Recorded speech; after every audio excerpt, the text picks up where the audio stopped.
Oke teman-teman, kembali lagi bersama saya Ferry Nugrahwanto. Saya kembali akan menceritakan kisah saya riwayat 10 tahun yang lalu. Jadi kembali lagi ya, jika kemarin yang 10 tahun yang lalu itu saya sudah menceritakan pengalaman saya tentang mengobeng, mulung durian. Saya sekarang juga akan kembali menceritakan pengalaman saya tentang mulung durian. Tapi sekarang saya akan menceritakan pengalaman saya mulung durian di daerah Kidul, yaitu sekitar Cipotet. Nah, jadi dulu itu saya ingat sekali waktu liburan sekolah sekitar 2 minggu. Saya setiap pagi itu pergi ke Cipotet untuk mulung durian. Waktu itu saya berangkat sendirian pertamanya karena saya sering dapat durian. Jadi teman-teman saya itu juga pengen ikut mulung durian. Ada inisial W, inisial S, inisial Y. Tapi mereka itu kadang licik gitu. Diantarnya sama saya, tapi malah mereka itu curang. Kadang-kadang ketika sudah sampai pohonnya itu malah saya ditinggalkan. Nah, tapi mungkin karena harusnya saya yang dapat durian, jadi walaupun mereka duluan, walaupun mereka meninggalkan saya, itu yang dapat itu tetap saya. Nah, jadi saya itu berangkat pagi-pagi itu ya, sekitar habis subuh. Jadi misalkan kalau pagi kemarin saya pergi ke Cigayam atau ke Citarisi, pagi besoknya saya langsung pindah lokasi ke Cipotet.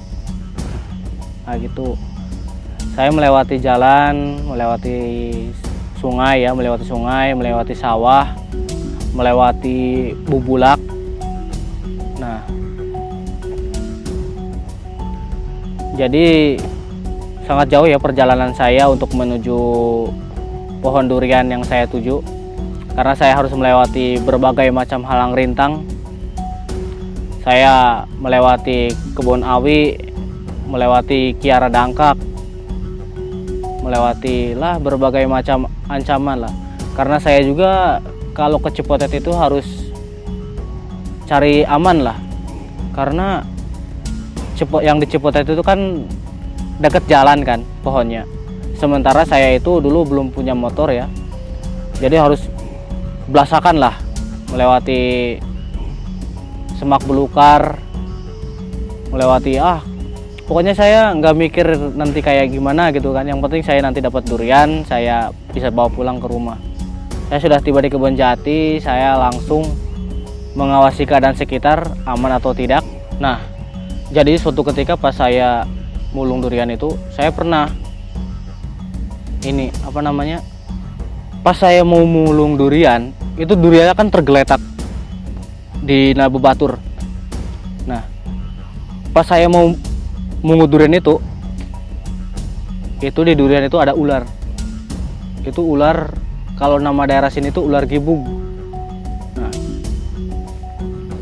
jadi saya nggak jadi ngambil itu kan, karena saya juga takut. Saya juga fobia sama ular gibug gitu kan. Saya bersembunyi di semak-semak. Nah, di situ malah ada ular hijau gitu. Ada ular hijau, saya langsung lari karena kaget. Pokoknya itu ular hijau kan, saya di semak-semak, itu ular itu jalan gitu kan. Di tangan saya jalan, sampai saya digibasin, saya langsung lari. Waktu itu ada kakek-kakek kan lagi nyari rumput buat pakan ternaknya. Kita langsung bilang, "Pung, Kak Hade, di dia mah ya ulah hijau gitu kan." Kata si kakek-kakek itu, aing kesiun gitu kan. Ayo so indit we urang ge. Ya, indit gitu kan. Kami langsung pergi. Saya kembali lagi ke pohon durian itu, mau melihat itu duriannya masih apa tidak. Ternyata duriannya itu sudah nggak ada. Nah, saya paling ingat itu juga pas sama si S tuh. Pas sama si S, kami berangkat pagi-pagi subuh gitu kan. Pas sampai lokasi itu si S itu meninggalkan saya kan, dia langsung lari ke pohon durian itu. Saya paling akhir, dia langsung mencari, langsung nemu gitu, langsung nemu durian kan, gede banget. Pokoknya kami juga masih kecil-kecil gitu kan, masih kecil-kecil. Itu dia langsung meninggalkan saya mulung durian. Dia dapat 1, saya nggak dapat. Terus kata saya, kita nunggu dulu ya. Tapi kata dia, gimana ya Pers, aku mah sudah ditunggu sama keluarga gitu kan, mau pergi, ini duriannya harus dibawa ke rumah gitu. Nah, jadinya saya juga mengeluh kan, jadi terus langsung pulang. Pas saya langsung pulang, pas baru kami sampai jalan, itu durian malah jatuh, buk gitu kan. Yakin, untung banget itu, yakin, untung banget pas saya lagi mulung itu durian gak jatuh. Kalau pas saya lagi mulung durian jatuh, bisa-bisa kena kepala saya, nanti kepala saya bocor, amnesia, amit-amit kan. Nah, jadi pas waktu itu, jadi kami saling dapat, si S dapat 1, saya juga dapat 1. Ketika kami sudah dapat durian, kami langsung pulang gitu kan, langsung pulang melewati jalan yang tadi. Kami melewati jalan dekat Kiara Dangkak. Nah, asal kalian tahu ya, Kiara Dangkak itu dulu mitosnya itu benar-benar luar biasa gitu. Benar-benar dianggap angker gitu kan sama orang sekitar juga. Itu di pohon Kiara Dangkak itu biasanya terdapat sarang burung elang Jawa. Karena tetangga saya juga dulu pernah dapat gitu kan, pernah dapat elang Jawa di situ gitu, tapi masih anaknya kan. Masih anaknya. Ya di situ angker banget, tapi karena kami juga sangat menginginkan durian ya, jadi sebisa mungkin ya kami juga tetap mencari durian lewat jalan situ. Karena kalau jalan situ itu kerasa dekat banget itu, walaupun semak-semaknya sangat liar gitu kan, banyak ular juga, tapi ya kami tetap mencari saja ke situ. Dulu pernah bapungnya si Y lagi ngarit mencari rumput di situ. Karena tuh rumputnya itu seini kan, kalau orang-orang sembunyi di situ ya nggak kelihatan. Pernah itu ular segede pohon jambe juga lewat ke situ, pernah ada ular, tapi ular sanca, itu bukan ular siluman kan, bener ular sanca, tapi gedenya segede pohon jambe. Pokoknya ya, saya perhatikan buat teman-teman semua, kalau daerah kidul itu ya pokoknya hati-hati aja gitu, karena di sana itu memang banyak ular dari dulu juga. Jadi teman-teman harus berhati-hati. Misalkan kalau teman-teman main ke hutan-hutan dekat sana gitu kan, yang sekiranya masih barala gitu kan, yang semak-semaknya masih tinggi, itu hati-hati aja karena di situ banyak ular gitu kan. Karena saya juga pernah jadi korban. Suatu ketika saya sendirian kan, karena saya waktu itu nggak sama teman-teman. Habis itu hujan, karena kata orang tua itu kalau misal habis hujan itu kadang-kadang ada durian jatuh. Saya pergi habis hujan, saya lewat semak belukar itu yang dekat Kiara Dangkak. Saya lari sudah sampai Bubulak. Saya sudah sampai kebunnya Pak M. Nah, di situ kaki saya kena patokan ular. Saya rasa, ini kayaknya bukan kepatok ular gitu kan. Saya mikirnya itu paling ke kecotol akar. Jadi saya nggak memperdulikan. Tapi pas sudah sampai pohon duren, kaki saya bengkaknya itu kayak kepatil gitu kan. Nah, saya langsung mikir, ini kayaknya kena kalajengking gitu, karena kayak dicubit gitu kan, cit gitu. Saya langsung pulang. Saya duren gak dapet, saya langsung pulang gitu kan, lewat jalan Kiara Dangkak tadi ke Cirebu. Dari Cirebu saya lewat Ciranji, dari Ciranji sampai ke rumah saya langsung diantar sama ibu saya ke rumah indung. Saya dijampe di rumah indung begini kan, ditanya dulu saya, "Non, siapa incuna bapung sanu ya, Lin?" "Enggih indung kumaha," kata saya gitu kan. "Kunaon?" Tah dung, suku urang mah puula sigana. Sok kumaha tah? Sama si Indung dipegang kan. Oh, iya mah si Waslan keur ulin hayangeun pangan, tah di diana malah aya maneh, jadina malah maneh nu kapatok tah. Oh Indung tah nggih kumaha tah? Nya geus kumaha we kedewarasan gitu kan, kata si Indung.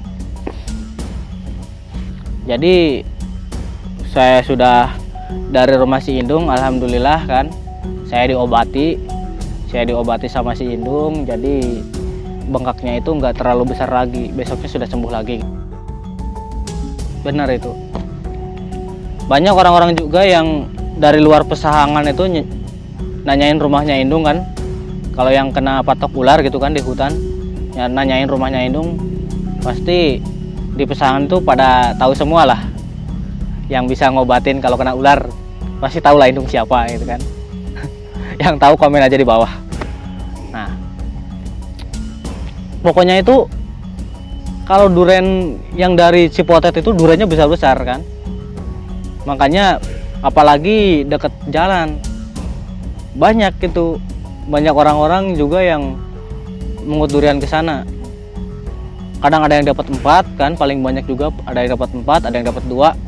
Kalau saya paling banyak itu dapat 4.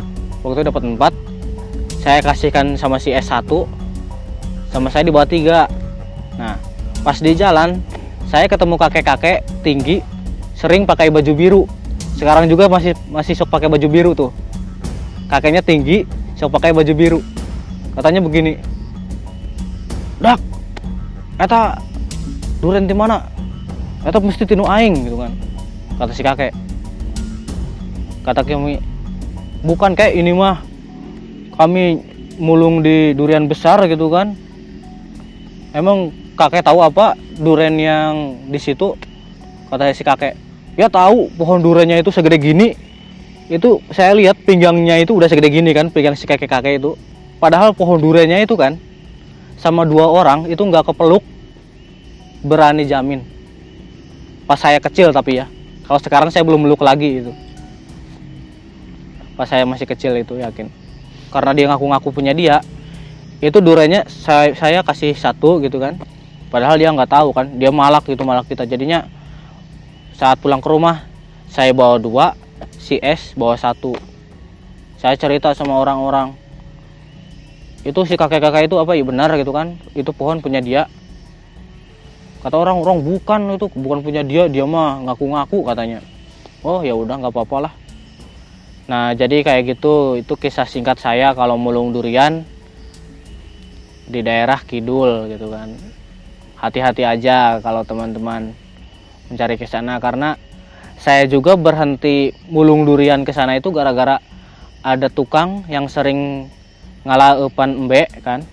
Ngalawan embe bilang ke saya, "Sia geus diajar cocolong gitu kan." Padahal kita kan mulung diajar cocolong, kumaha sia mun kanyahoan ku jamana sia kadang da sia daek tanggung jawab sia mun pamana kanyahoan ku jamana sia mun ayeuna masih kanyahoan mulung duren di sana, nanti kamu bisa dihakimi masa gitu kan. Itu kata orang tukang ngalaeupan yang sering pakai baju oren. Sekarang juga sering pakai baju oren tuh orangnya. Saya masih ingat. Nah, pas besoknya sama saya diintip tuh, yang tukang ngalaeupan itu sama saya diintip dari jauh. Sama saya diintip, itu ada durian jatuh karena saya sudah tahu gitu di pohonnya itu kan. Misal ranting sini ada berapa durian, ranting atas ada berapa durian. Saya lihat ke atas, kok di atas nggak ada 2 gitu kan, nggak ada dua durian, pasti udah jatuh gitu kan. Ternyata benar, itu durian jatuh sama tukang mulung durian itu apa. Nah ternyata benar, sama tukang ngalaeupan itu duriannya itu diambil sama dia bilang kayak gitu biar saya nggak mulung, biar itu durian yang jatuh itu jadi milik dia semua. Nah jadi durian itu sama dia diambil, sama dia ditaruh di tengah-tengah rumput itu, rumput apa, umpan embe. Jadi nggak ketahuan kalau dia mulung. Padahal sama saya udah diintip, ternyata dia yang sekarang mulung durian gitu. Nah tapi nggak apa-apa lah, itu kejadiannya sudah 10 tahun yang lalu kan, waktu saya masih kelas 5 SD. Nggak apa-apa lah, saya berhenti juga nggak rugi gitu kan. Malah sekarang kalau mau beli durian di mana aja ada gitu kan, motor ada, tinggal ke Majenang beli di mana aja ada. Ada yang pinggir alun-alun, ada yang dekat makam pahlawan, ada yang dekat BRI, itu ada semua kan tuang durian. Ada yang dekat Masjid Mujahidin. Sekarang banyak lah tempat-tempat yang jual durian. Kalau dulu kan susah.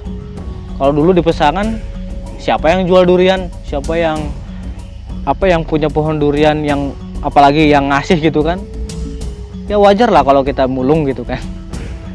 Kasar ngomongnya begitu.